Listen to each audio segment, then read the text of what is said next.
Tonight, I am going to be covering the chapter titled Going for Refuge, which protects from all danger and fear. And this is in the book, Karma Chagme's Mountain Dharma as taught by Khenpo Karthar Rinpoche. And this chapter talks about all the different ways that you can go for refuge in the Karma Kagyu tradition. And it does refer to some other traditions as well. Needless to say, it covers a lot of different ways. To kind of begin this, he says that we're always taking refuge as a way to seek protection, whether it be temporary or permanent, long-term or immediate. He refers to small children seeking the protection of their parents. And that jogged a memory that I have that goes way back before I was even practicing Buddhism. I was standing in line at the local farmers union machinery part department. And I had my jeans on. I was doing farming type of work, and I looked like it, which was like everybody else standing in line. And all of a sudden, something grabbed a hold of my leg hard. And I looked down, and it was a little girl that had gone like this around my leg. And she looked up at me and went, and then like that to her mother. My leg looked just like her mother's leg when you were that height. But when she saw me looking down, she did not feel protected. I think I scared her. But that's this idea of even little children are looking for protection, and they, of course, go to their parents. To continue, this ordinary people, then they go to powerful human beings or sometimes powerful non-human beings. And they want some kind of protection, some kind of benefit in some way or another. And of course, the ultimate answer is these mundane sources of protection are not very good. And that the only real true source of protection are the three jewels, because they can protect us from the suffering of samsara. Other sources might give us temporary protection. They might give us partial protection, but they cannot give us the same kind of protection that going for refuge in the three jewels will. History is full of tyrants that thought that they somehow or another could protect themselves from all enemies. And of course, they all ended up dead one way or another, whether it was an enemy, whether it was old age, sickness. That is the end that all of us have in terms of our body. Now, the Buddha is the ultimate source of refuge. The Buddha being the one that attained enlightenment. There are temporary sources of refuge, and they are the Dharma. And the Dharma is not the ultimate source because it is the path to the ultimate source.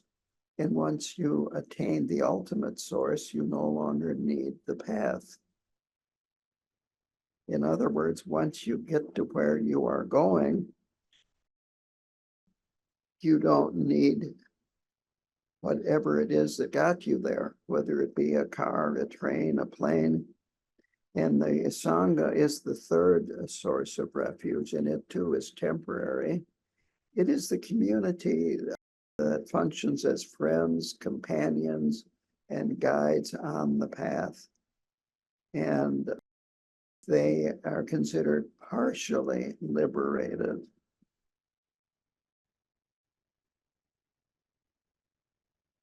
Now, Karma Chagme says that a Buddha has two characteristics that are unique: perfect freedom, that they have removed and purified all defects, all ignorance, all mental afflictions, and all karma. A Buddha is free of karma. They no longer create karma, and they have purified all karma that they have accumulated in the past. And the other is full perfection, or they're in full bloom. All their possible qualities are in full bloom. I have heard Khenpo Rinpoche describe it this way, that a Buddha has purified all negativities, and all of his or her positive qualities are fully bloomed, or it's simply eliminated and blooming. So the Buddha has conquered the dangers posed by the four maras. And the four maras are things that afflict us. You can look at the maras different ways. You could look at them as external demons. You can look at them as internal demons. They are the four things that afflict us in samsara, and it's most useful to look at them as internal. They are the fear of death. That is the first mara. The second is our kleshas, or the poisons of the mind, our conflicting emotions. Then the next one is the skandhas. And the skandhas, a skandha literally means heap, like a pile. And I have heard them, very good Western definition is the 5 psychophysical constituents. How about that for a good definition? Basically, it is how we develop this idea of an independent, permanent self.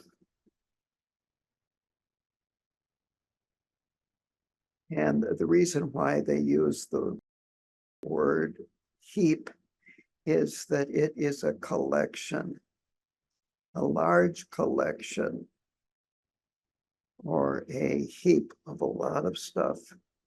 And it's grouped into 5 different categories that are interdependent. The fourth Mara is the Deva Putra Mara, or the attachment to physical pleasure, or just plain pleasure.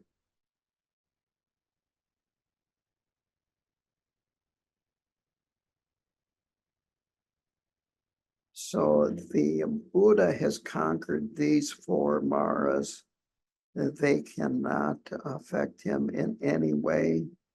And as a result, the Buddha possesses complete and unlimited wisdom.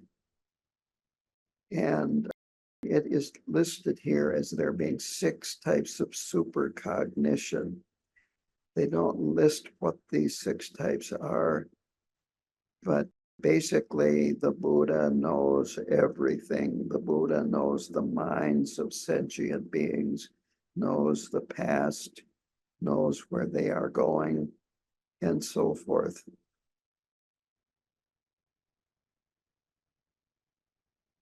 So the Buddha is liberated from samsara because he has exhausted the causes of samsara, which are mental afflictions, these kleshas, the poisons of the mind, And he has exhausted this fundamental ignorance of separating that which is not a self from that which is not other. If you don't have that duality to begin with, you cannot have mental afflictions, because the mental afflictions are all about, I have desire for that, I have anger towards that, I feel arrogant, better than that, I'm jealous of that, I want to ignore that, and so forth. He's also liberated from what is called one-sided dualistic nirvana, which is that of the nirvana of the Shravakas and the Pratyeka Buddhas, the Arhats. They have conquered the kleshas, but there still is this idea of, I have conquered the kleshas. So you still have this subtle idea of a permanent, separate self. So because the Buddha possesses these wisdoms, he has the actual ability to benefit beings. Now, they see everyone, they see everything. They possess the 10 powers that only a Buddha has. And so they are the supreme being that is worthy as a suitable source of refuge.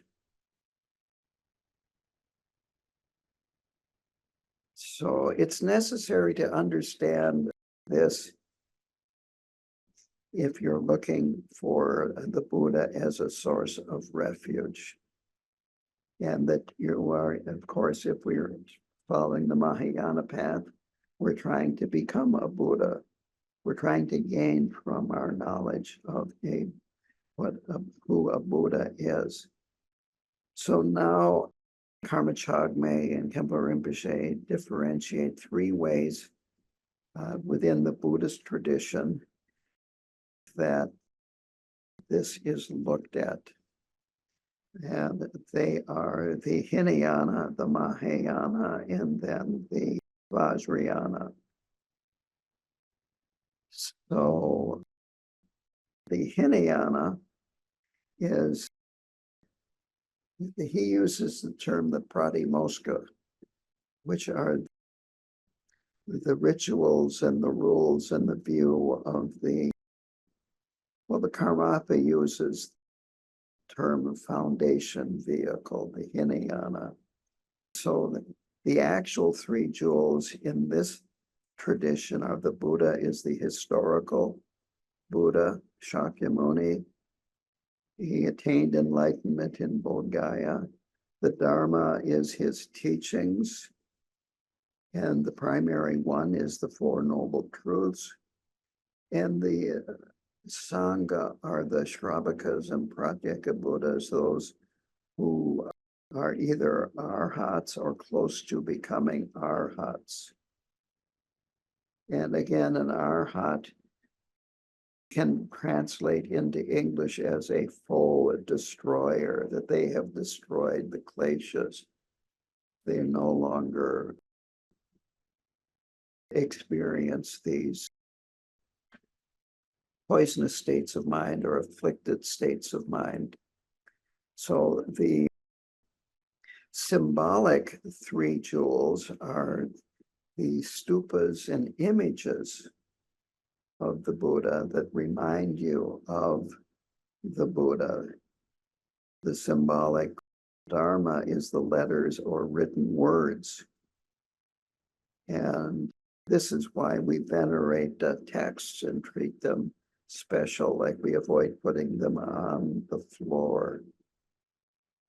We put them in high places.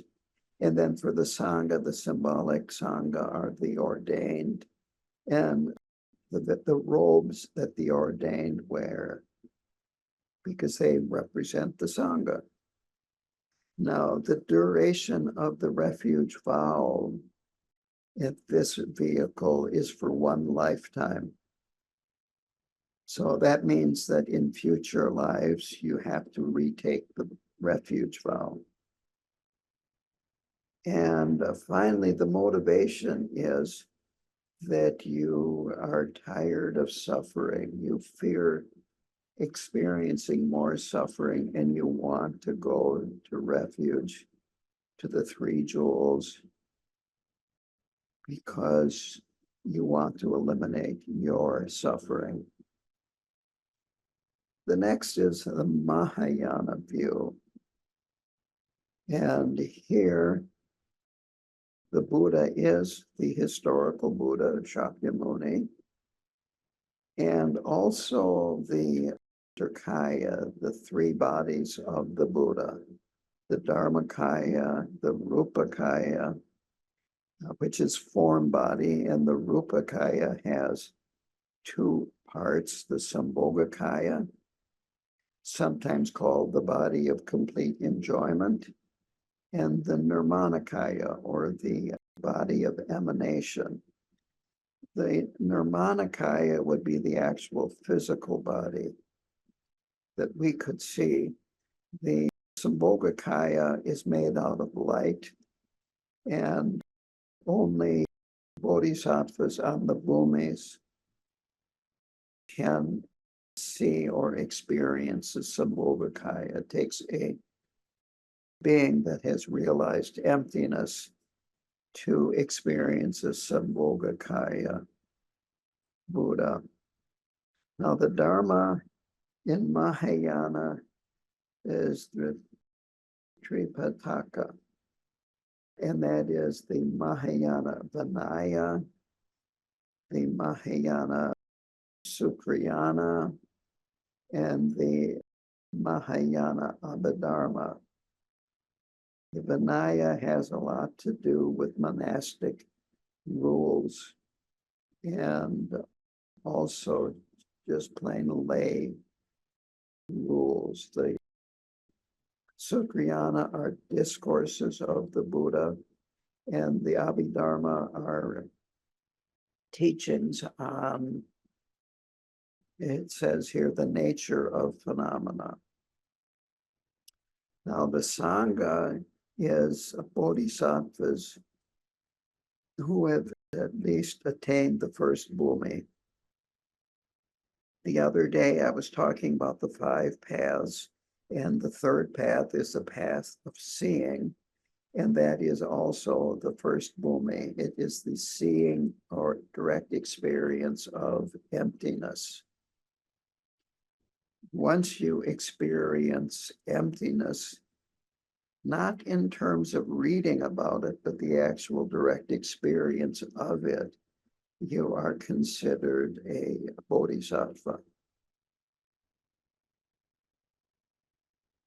So in the Mahayana, all bodhisattvas that are on any of the 10 bhumis are considered Mahayana Sangha. The duration of this vow is that it lasts until you attain Buddhahood. There's a reason for this, and that is in the foundation vehicle, it is viewed that you, your mind, and your body are together, and they both take the refuge vow. And when your body dies, your mind can no longer maintain a vow by itself. And so when you are reborn, you have a new body, so you need to take the vow over again.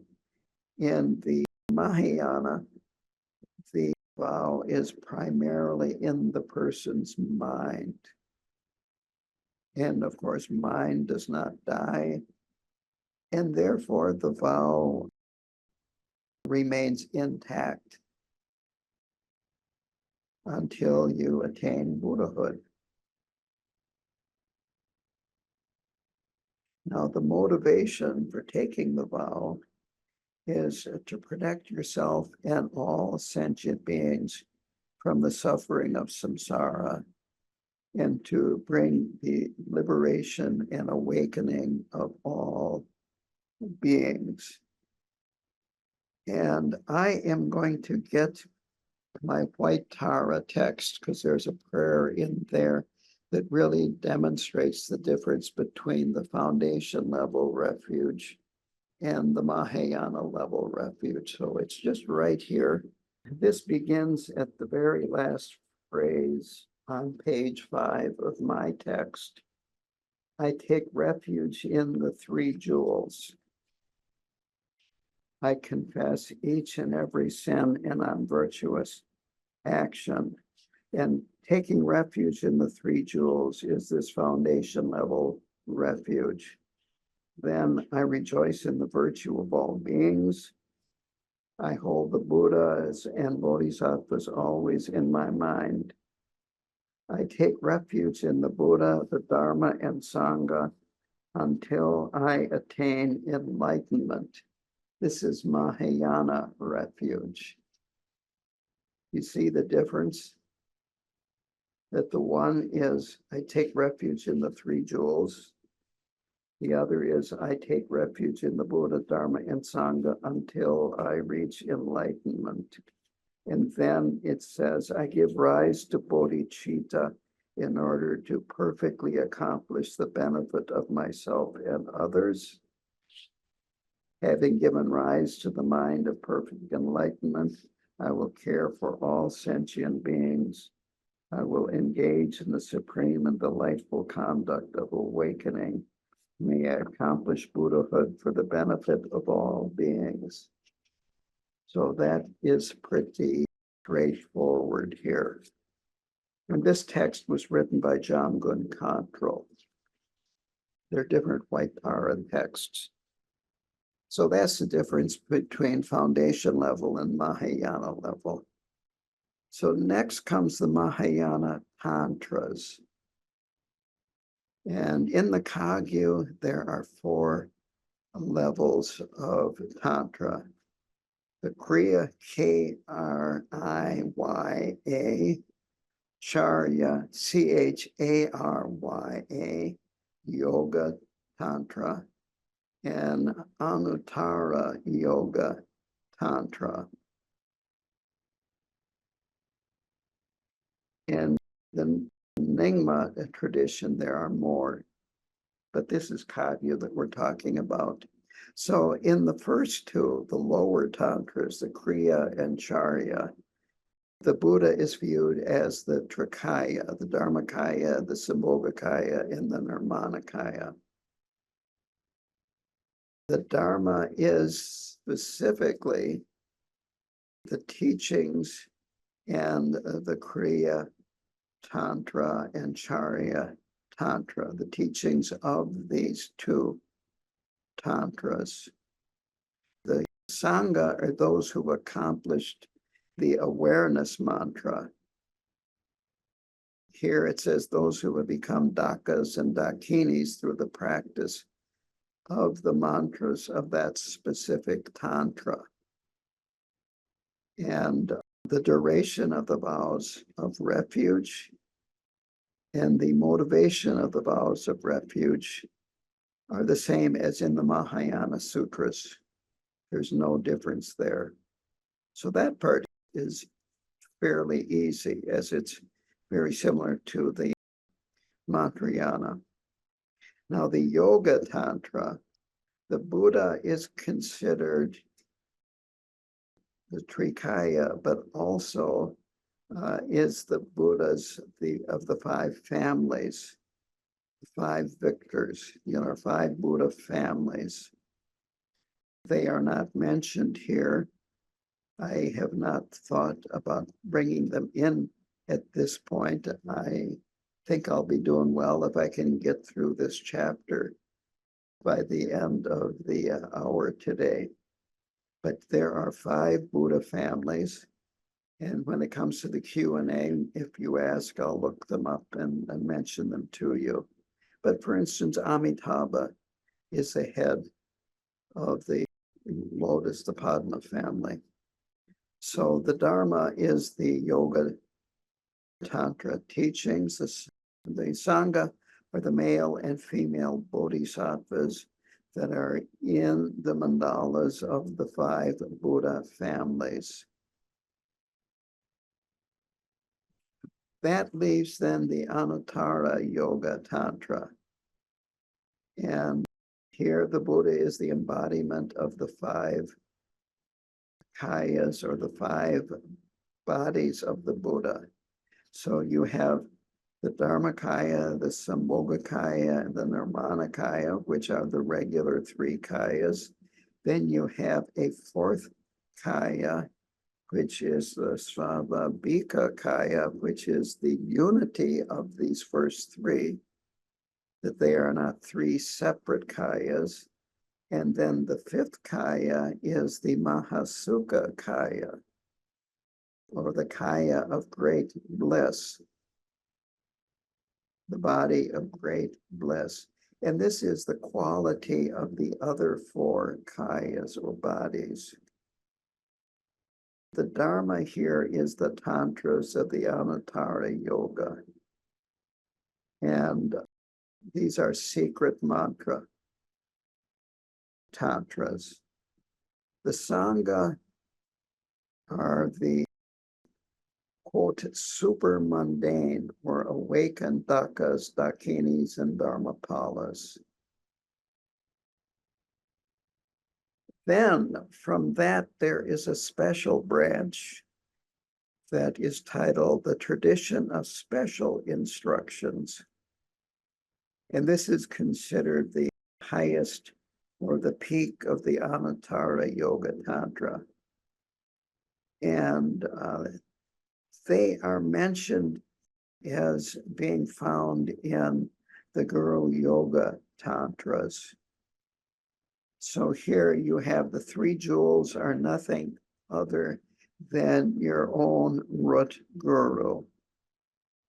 So the mind of the root guru is the actual Buddha, the wisdom of all the Buddhas.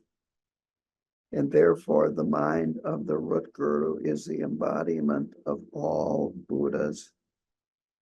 The guru's speech is the source of all Dharma. The guru's body is the embodiment of all the Sangha. The guru is the foremost member of the Sangha, of course.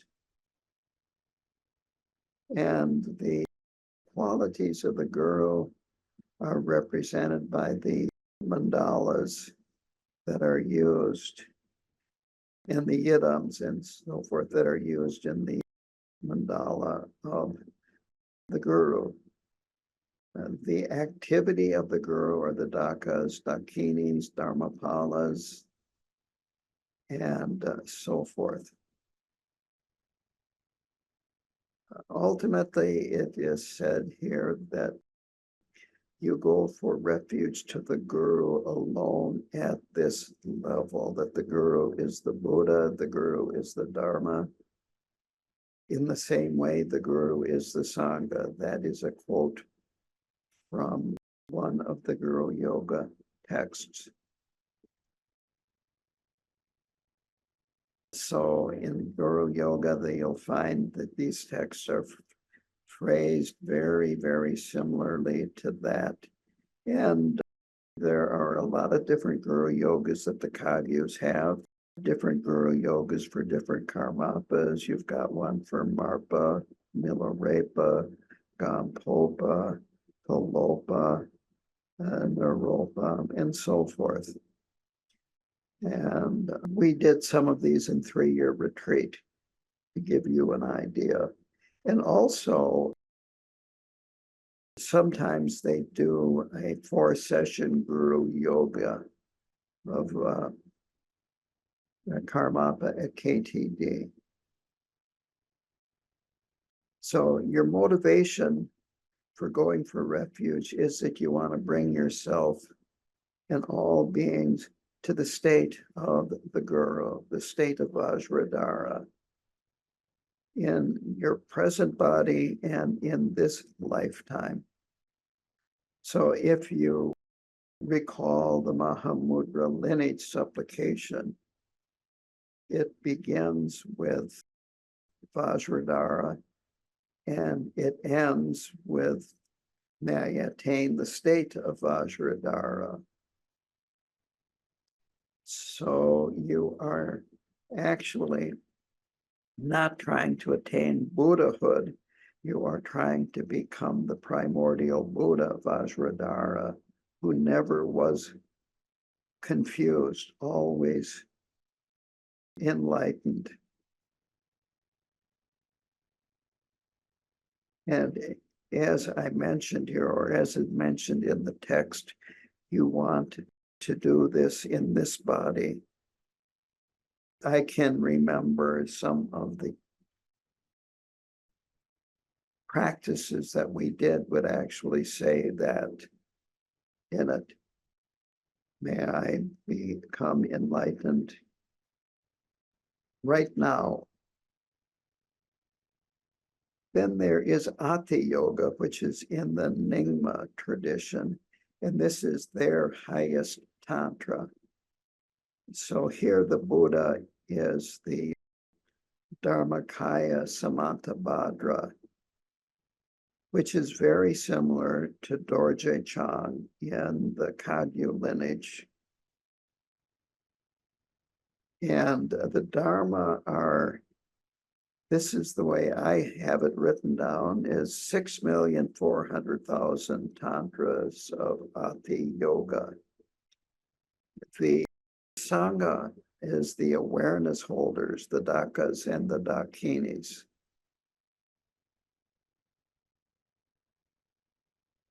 The motivation for refuge vows is very similar. You're doing this to establish yourself and all beings without exception in the state of Buddhahood. But the difference is in one instant of hearing and realization simultaneously. That's faster than McDonald's burger, instantaneously. So again, in the Guru Yogas and the Kagyu tradition, you'll find very similar words.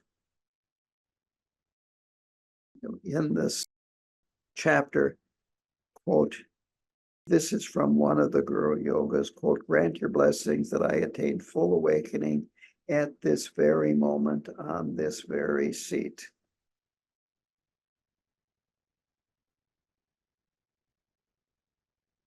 Going back to this different levels, the understanding and meditating on refuge is different. For the common vehicle, you take refuge thinking about the meaning and reciting the words of the refuge vow. The Buddhas are omniscient. You don't have to visualize anything. You don't have to summon them. You don't have to get their attention. You already have their attention. In the Mahayana Sutras, Rinpoche said you could think of it the same way. When you take the Bodhisattva vow, it's good to think that you're also taking the Mahayana refuge vow. In other words, you're taking refuge until you attain enlightenment. In the Mahayana, in order to gather more merit, it's mentioned here that it's good to do a lot of preparation before taking refuge. The room should be carefully cleaned and prepared. It should be orderly, have extensive offerings, and if possible, spend time before the vows doing other means of gathering the accumulation of merit and wisdom. Then you invite the Buddha, Shakyamuni, and all other Buddhas and Bodhisattvas to the ceremony where you're going to take refuge, and then the Bodhisattva vow. And then at the end of the ceremony, Rinpoche says that you can ask them to depart, or you could just simply stop visualizing them. But that means that you've been visualizing them during the ceremony. So next comes the three lower tantras, the Kriya, Charya, and Yoga tantras. And here, refuge is in the context of a yidam practice, that you visualize in the sky in front of you a particular yidam, and surrounded by all the Buddhas and Bodhisattvas. And above the head of the yidam in front of you, you visualize your root guru. Khenpo Karta Rinpoche always said, Karmapa is your root guru. Personally, I felt Khenpo Karta was my root guru since I received so many of my empowerments from him, teachings from him. He was the retreat master of the 3-year retreat.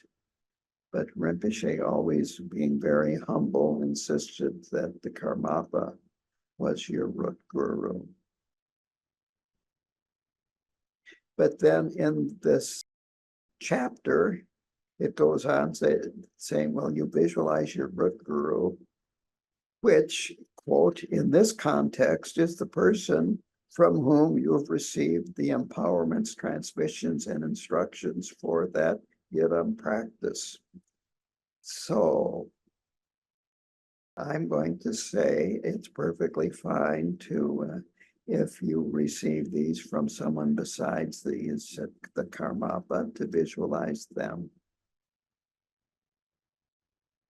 So you visualize your root guru in the form of the Lord of the family of that yidam. Remember, there are 5 Buddha families. So one of the 5 main Buddhas are head of the 5 Buddha families.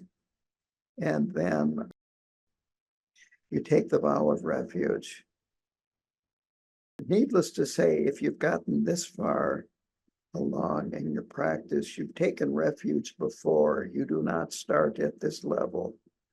Unless you are perhaps a Milarepa, and he didn't start at this level.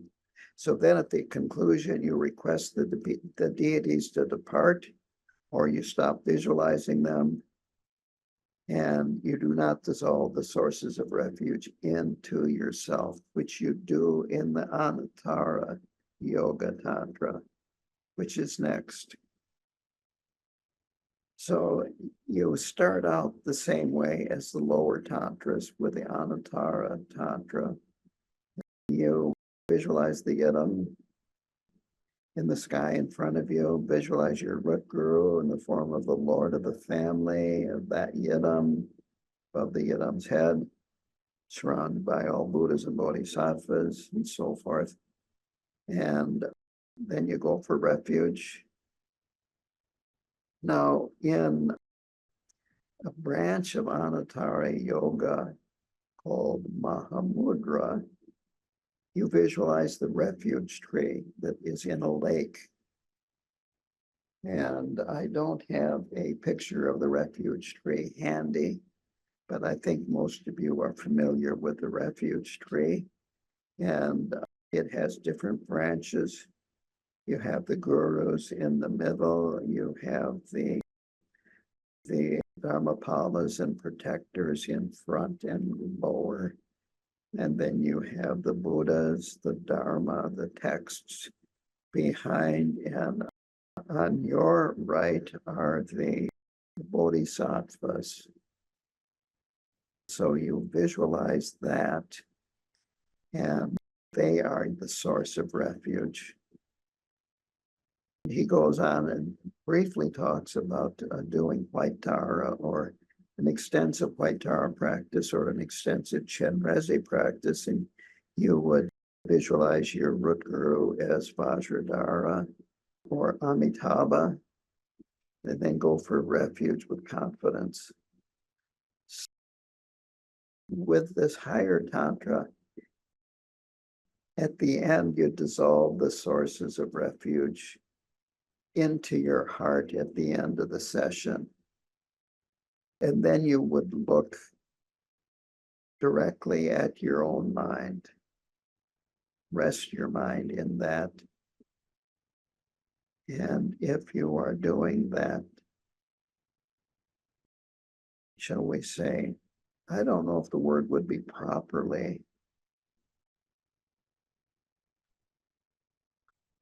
The best way would be to then looking in, finding there's nothing there, not seeing anything, seeing that it's insubstantial, that mind is insubstantial, it's nothing.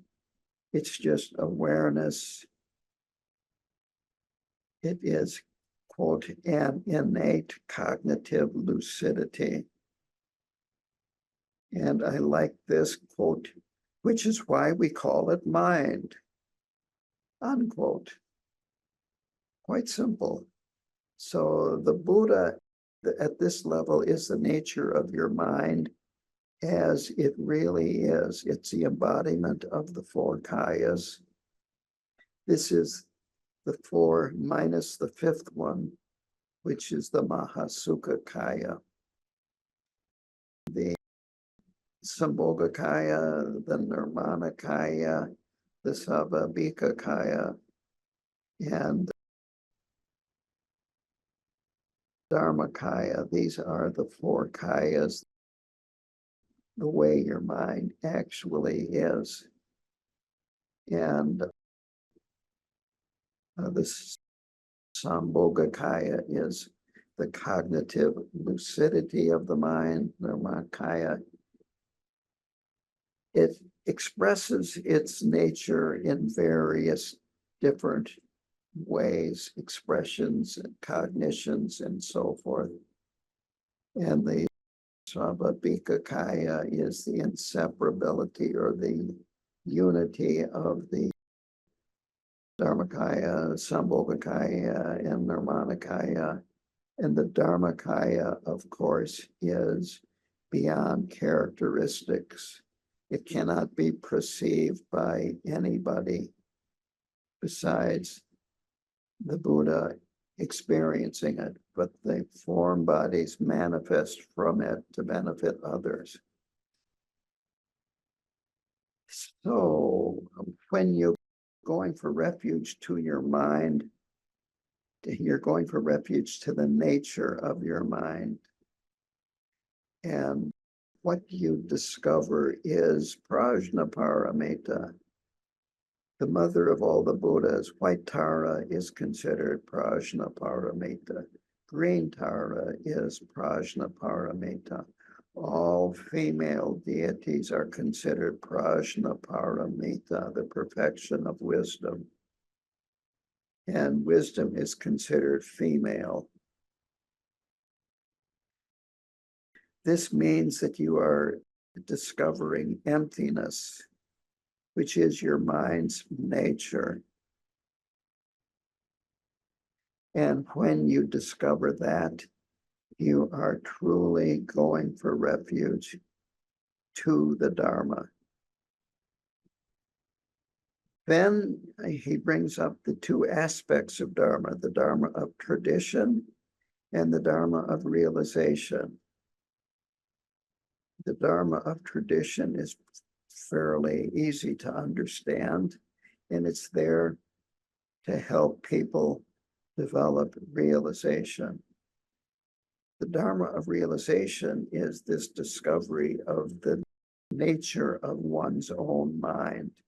And again, that is when you truly go for refuge in the Dharma. And this also is going for refuge in the Sangha, in the ultimate way. you discover that the Buddha and the Dharma are within your own mind, that you become a bodhisattva because you've experienced emptiness, and therefore you're a member of the Mahayana Sangha.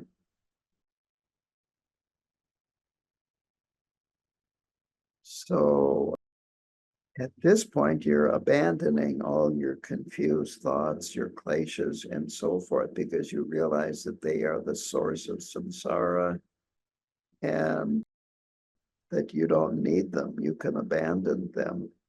And so you have this ultimate or absolute vow of refuge, which is the nature of your mind.